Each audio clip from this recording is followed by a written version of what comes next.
pour moi, on a besoin. Je voudrais continuer sur le même thème que notre frère a parlé ce matin, à propos des souffrances et ce qui s'en vient pour nous.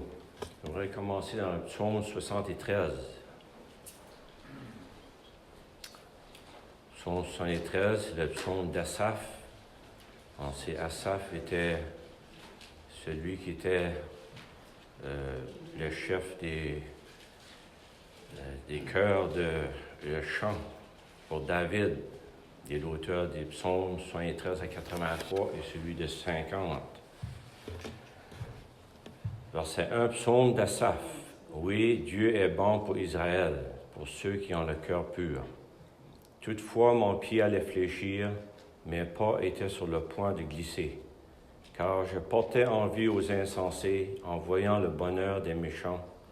Rien ne les tourmente jusqu'à leur mort, et leur corps est chargé d'embonpoint. Ils n'ont aucune part aux souffrances humaines. Ils ne sont point frappés comme le reste des hommes. Là, il décrit leur méchanceté, comment ils agissent. On pourrait y aller au verset 11. Et il dit, comment Dieu saurait-il? Comment le Très-Haut connaîtrait-il?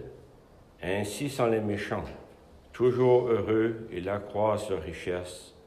C'est donc en vain que j'ai purifié mon cœur et que j'ai lavé mes mains dans l'innocence. Chaque jour, je suis frappé. Tous les matins, mon châtiment est là. Si je disais, je veux parler comme eux, voici, je trahirais la race de tes enfants. Quand j'ai réfléchi là-dessus, pour m'éclairer, la difficulté fut grande à mes yeux, jusqu'à ce que j'ai pénétré dans le sanctuaire de Dieu et que j'ai pris garde au sort final des méchants. Oui, tu les places sur des voies glissantes, tu les fais tomber et les mets en ruine. Et quoi? En un instant, les voilà détruits. Ils sont enlevés, exterminés par une fin soudaine. Comme un songe au réveil, Seigneur, à ton réveil, tu repousses leur image. Lorsque mon cœur s'aigrissait et que je me sentais percé dans les entrailles, j'étais stupide et sans intelligence. J'étais à ton égard comme les bêtes. Cependant, je suis toujours avec toi. Tu m'as saisi la main droite. Tu me conduiras par ton conseil, puis tu me recevras dans la gloire. Quel autre ai-je au ciel que toi? Et sur la terre, je ne prends plaisir qu'en toi. Ma chair et mon cœur peuvent se consumer. Dieu sera toujours le rocher de mon cœur et mon partage. Car voici, ceux qui s'éloignent de toi périssent. Tu réduis au silence tous ceux qui te sont infidèles. Pour moi, m'approcher de Dieu, c'est mon bien. Je place mon refuge dans le Seigneur l'Éternel, afin de raconter toutes tes œuvres. On va lire d'autres versets plus tard. On peut remercier Dieu qu'on a des chapitres dans la parole qui nous fait réfléchir parfois. Parce que si on n'aura pas, c'est comme ici, la condition d'Asaph, qui était vraiment découragé. Il était dans une grande épreuve, dans des grandes souffrances. Les chrétiens, parfois, posent des souffrances qu'on n'est pas au courant. Il y a seulement Dieu qui est au courant. Puis, ça peut être bien toutes sortes de différentes choses, même des fois qu'on ne comprend pas. Hein? Mais ici, Asaph, ça dit que son pied allait fléchir. Ses pas étaient sur le point de glisser. Pour quelle raison? Il portait envie aux insensés en voyant le bonheur des méchants. Oh, il regardait.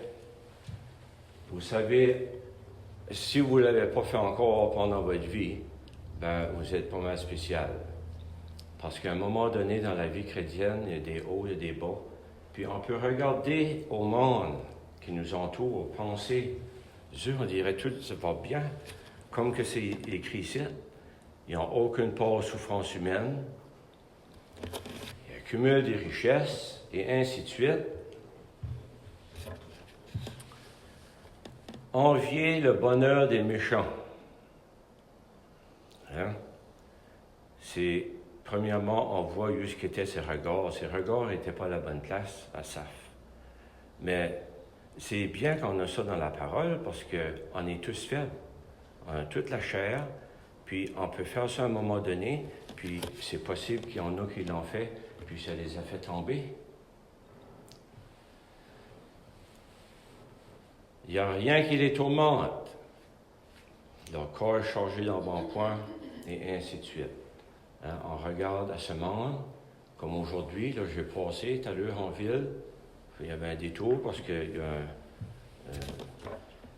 la ruée vers l'or. Ils n'ont pas trouvé grand or là. Non, nous autres, on a l'or. On a le meilleur et on est riche à cause du Seigneur Jésus puis notre Dieu qui possède toutes choses.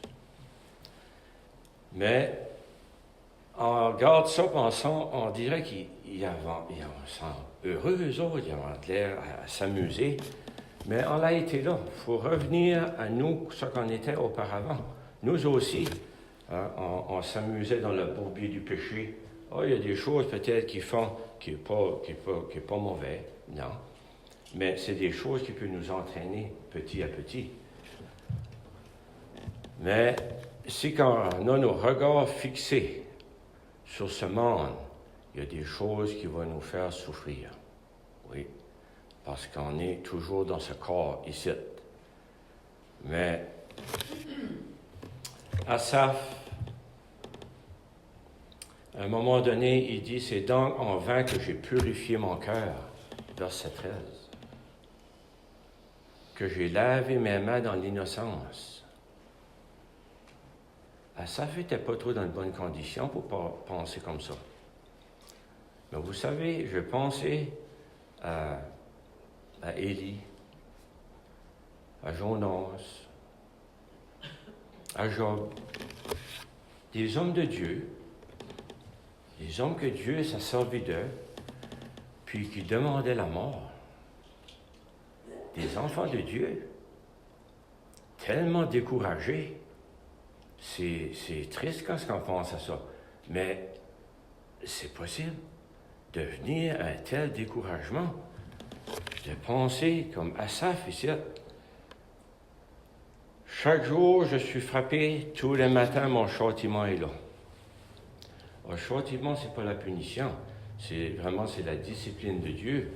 Dieu nous discipline. Hein? On veut des châtiments. Dieu châtie ceux qu'il aime.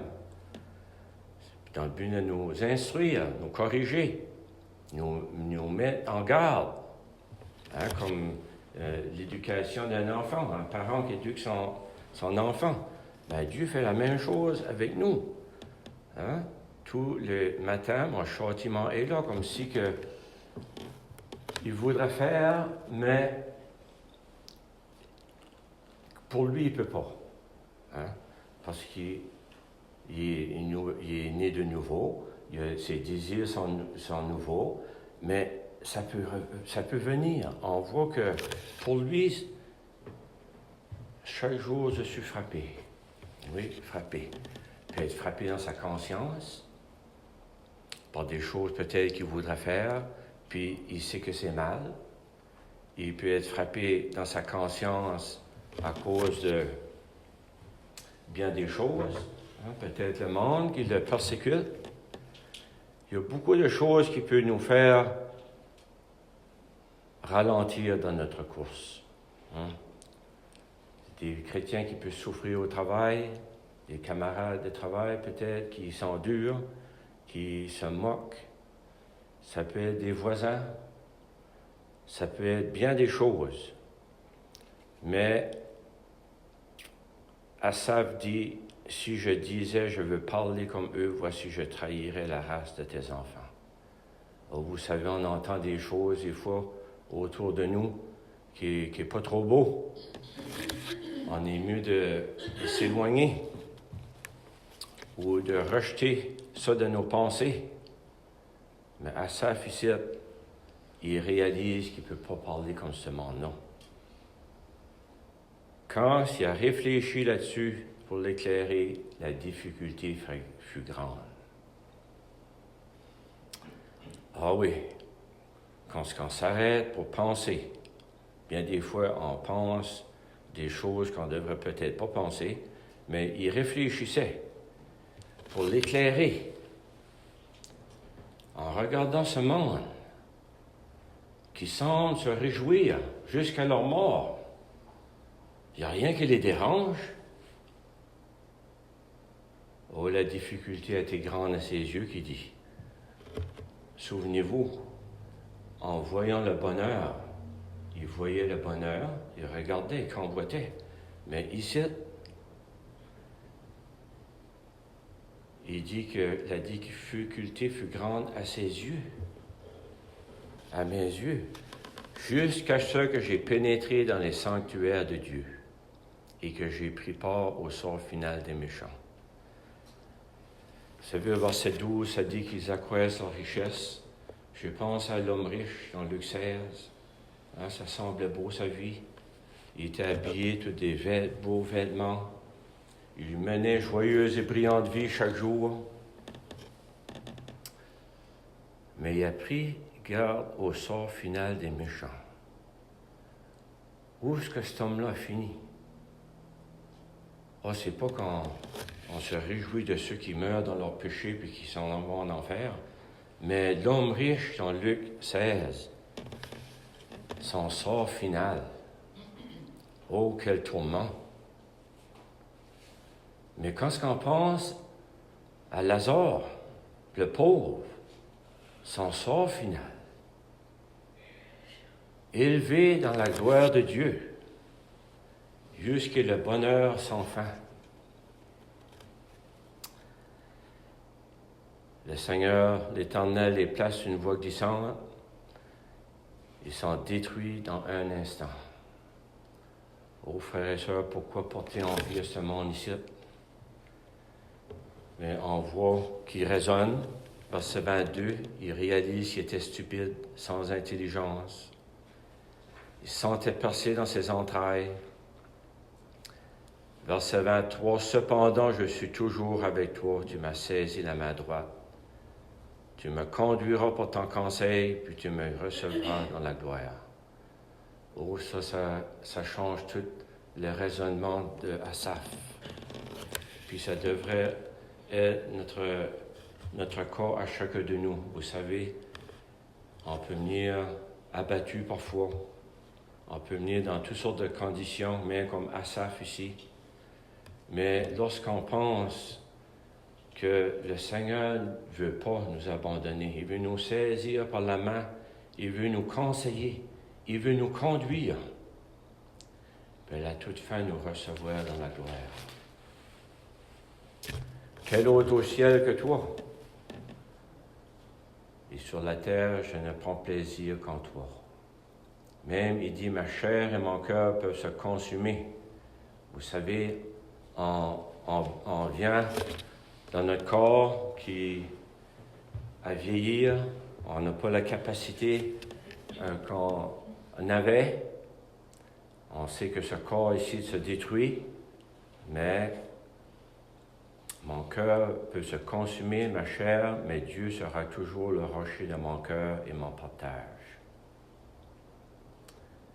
C'est quelque chose d'encourageant, frères et sœurs, qu'on peut garder. Pour moi, m'approcher de Dieu, c'est mon bien. Je place mon refuge dans le Seigneur l'Éternel afin de raconter toutes tes œuvres. Je voudrais lire à propos d'une autre personne qui était dans la souffrance. 1 Samuel, chapitre 1.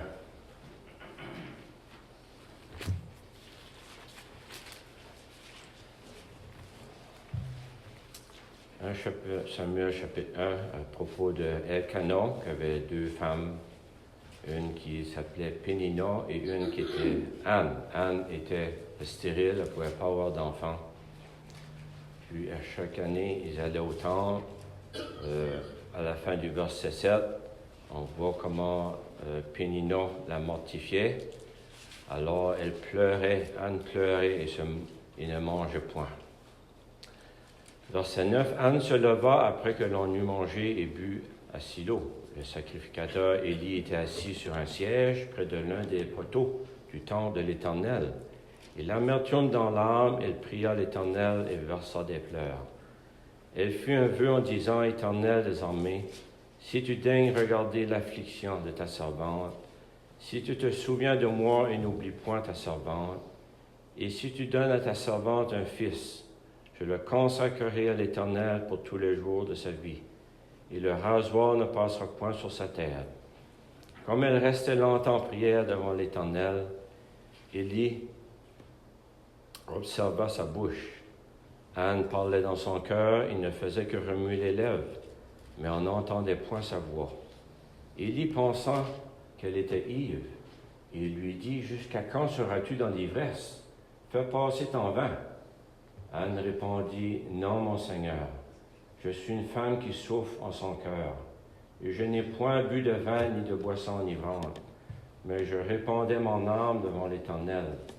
Ne prends pas ta servante pour une femme pervertie, car c'est l'excès de ma douleur et de mon chagrin qui m'a fait parler jusqu'à présent. » Élie reprit la parole et dit, « Va en paix, et que le Dieu d'Israël exauce la prière que tu lui as adressée. » Elle dit, « Que ta servante trouve grâce à tes yeux. » Et cette femme s'en alla, elle mangea, et son visage ne fut plus le même.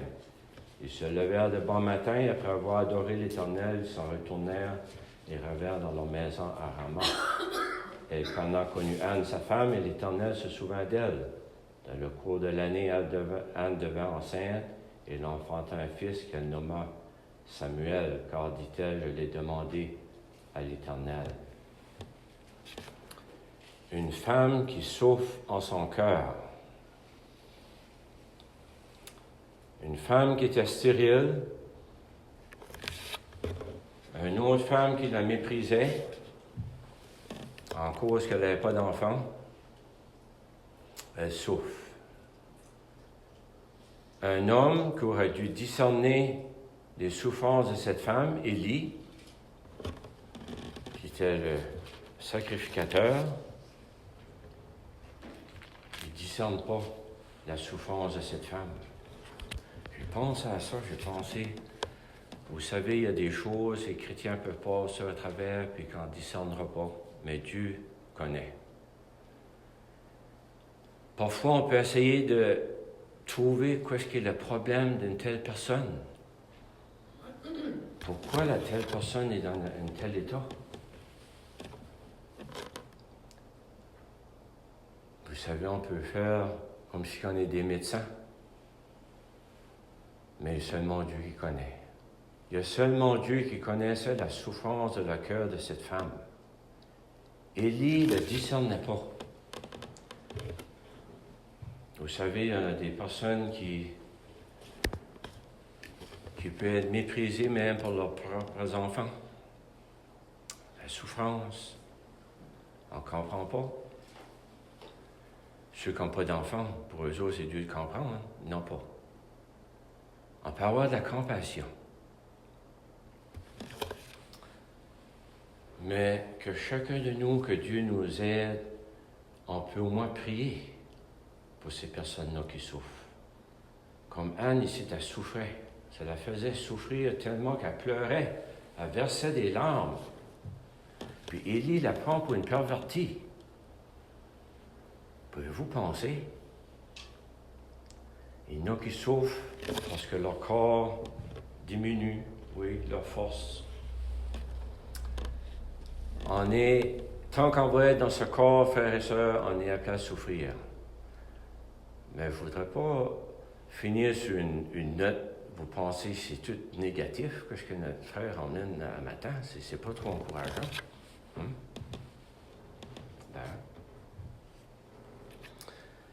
Dieu s'est souvenu de la prière de cette femme-là. Il y a bien des choses, frères et sœurs, que vous passez au travers, que moi je ne connais pas, mais que Dieu connaît. Il est le seul et unique qui peut venir à votre secours. Vous savez prier pour ma femme. Ma femme ne va pas bien. Puis, on est sans force. Vous autres aussi, vous pouvez passer dans des épreuves que vous êtes sans force. Vous pouvez voir votre femme, ou un mari, ou des enfants dans la maladie. Puis, vous êtes sans force.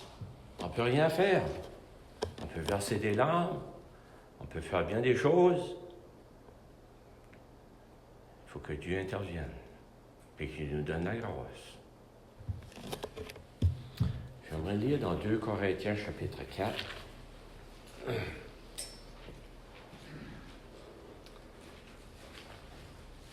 savez ce que notre frère a dit ce matin à propos des souffrances. Les souffrances en présence sont seulement pour un temps. Mais des souffrances, il y en a qui peuvent passer des souffrances des années de temps. Oui, comparé à l'éternité, c'est pas lent. 2 Corinthiens 4, verset 16. C'est pourquoi nous ne perdons pas courage, et même si notre homme extérieur se détruit, notre homme intérieur se renouvelle de jour en jour. Car nos légères afflictions du moment présent produisent pour nous, au-delà de toute mesure, un poids éternel de gloire.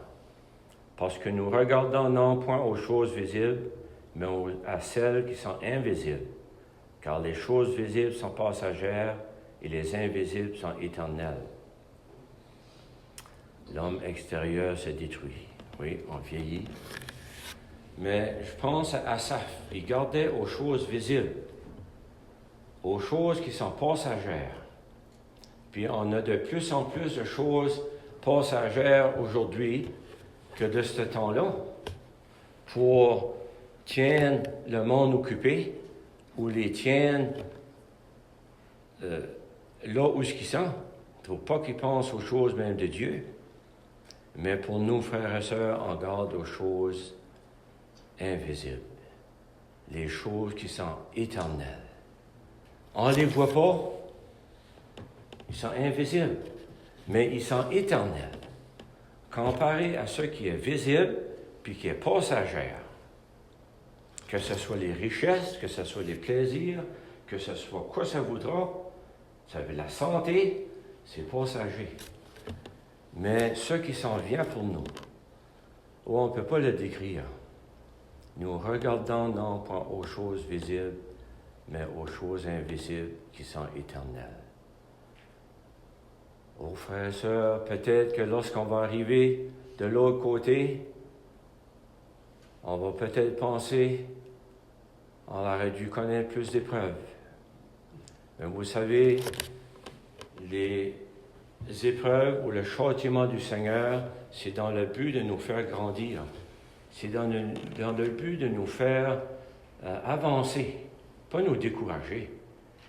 Il y a des choses parfois qui ne sont pas faciles, mais Dieu, c'est toujours pour nous faire saisir des choses qu'on ne comprendrait pas autrement. Puis, j'ai eu une grande crainte de lire ce verset ici, parce que je me rappelle la dernière fois que je l'ai lu, à propos des légères afflictions du moment présent produisent pour nous, au-delà de toute mesure, un poids éternel de gloire. Nos légères afflictions. Ouf! C'est à ce moment, je me rappelle quand j'ai lu ces versets-là, pas longtemps après, j'ai tombé malade. Burn-out, 3 fois. Puis j'avais une crainte de le relire, parce que on peut passer encore des... C'est des légères afflictions comparées à l'éternité, mais quand on est dedans, ouf, on ne trouve pas ça trop léger. Mais quand même, c'est léger, comparé au poids éternel de gloire qui s'en vient. J'aimerais dire juste un dernier verset pour finir, dans 1 Pierre chapitre 5. 1 Pierre chapitre 5, verset 10. C'est qui donne la grâce? Le Dieu de toute grâce qui vous a appelé en Jésus-Christ à sa gloire éternelle, après que vous aurez souffert un peu de temps, vous perfectionnera lui-même, vous affermira, vous fortifiera, vous rendra inébranlable, À lui soit la puissance au siècle des siècles. Amen. Le Dieu de toute grâce, c'est lui seul qui peut nous donner la grâce. Il nous a appelés en Jésus-Christ à sa gloire éternelle. C'est merveilleux de penser à des versets. Il y a des versets parfois qu'on lit vite, puis... Mais c'est tellement riche que moi, je ne peux pas tous vous les expliquer. Moi, c'est saint. Pour moi, c'est le Dieu de toute grâce. C'est lui qui peut nous donner la grâce malgré les souffrances, les épreuves. Puis, il me dit même qu'il nous a appelés. C'est lui-même qui nous a placés en Seigneur Jésus. C'est lui-même qui nous a sauvés. Puis, il nous a appelés à sa gloire éternelle. Oh, pas des choses passagères. Ça va être une gloire comme qu'on ne peut pas décrire. Quand? Après que vous aurez souffert un peu de temps. Un peu de temps. Oui, les souffrances, c'est pour un peu de temps. Il vous perfectionnera, vous affermira, vous fortifiera, vous rendra inébranlable. Un temps, je ne suis pas certain encore, mais je pensais que c'est peut-être, on va être perfectionné, on va être affermé, fortifié. Je pensais que ce serait dans la gloire, mais je pense que par les souffrances, puis par les châtiments, Dieu veut nous perfectionner ici. Il veut nous armer d'outils que lui-même nous donne. Il veut nous affermir, il veut nous fortifier, il veut nous rendre inébranlables. C'est possible ici-bas sur la terre, mais à lui soit la puissance au siècle des siècles. Amen. C'est pas pour notre puissance. À lui soit la puissance. Oh, si Dieu peut nous préserver jusqu'à sa venue de notre Sauveur, c'est par sa pure grâce, ça va être par sa puissance. On ne peut pas le faire de nous-mêmes. Mes frères et sœurs, c'est comme notre frère a parlé à propos, on est appelé à souffrir, oui. Tout dépend où est-ce que nos regards sont, qu'on puisse entrer dans les parvis de Dieu, puis de penser à ce qui nous attend, nous, des pécheurs pas meilleurs que notre voisin, pas meilleurs que ceux de nos familles, puis que Dieu est venu nous chercher, nous, des pourritures, des pécheurs. Il y a des pécheurs sauvés, plus grands pécheurs que d'autres, mais peu importe, on avait besoin du Sauveur. Puis de penser qu'on s'en va pour une gloire éternelle sans fin, où il n'y aura plus de pleurs, il n'y aura plus de deuil, il n'y aura plus de maladie, il n'y aura plus rien de toutes ces choses-là. C'est toutes des choses qu'on sait, mais pour moi, ça m'a touché dernièrement en m'arrêtant à propos de Asaph. On aurait pu parler de beaucoup d'autres chrétiens. On pense à Épaphrodite aussi, un homme qui était malade. Il y a beaucoup de choses qu'on voit dans la parole, mais que Dieu nous aide à persévérer. On prie en terminant. Notre Père, au nom du Seigneur Jésus, nous voulons te remercier pour ta sainte parole que nous avons entre nos mains. Et notre Dieu, pour ce qu'on peut lire. Oh Dieu, parfois, tu sais que nous sommes faibles, on peut passer des différentes épreuves, mais comment ta parole nous fait du bien, nous réchauffe nos âmes, elle nous restaure. Et notre Dieu, nous te supplions de continuer à le faire, car nous réalisons que nous sommes que des vases de terre, et nous sommes bien faibles. Mais nous te remercions pour ton amour envers nous. Oh, que tu nous as placés en Jésus-Christ, et que la gloire éternelle s'en vient pour nous. Et notre Dieu, préserve-nous. Nous te prions au nom du Seigneur Jésus. Amen.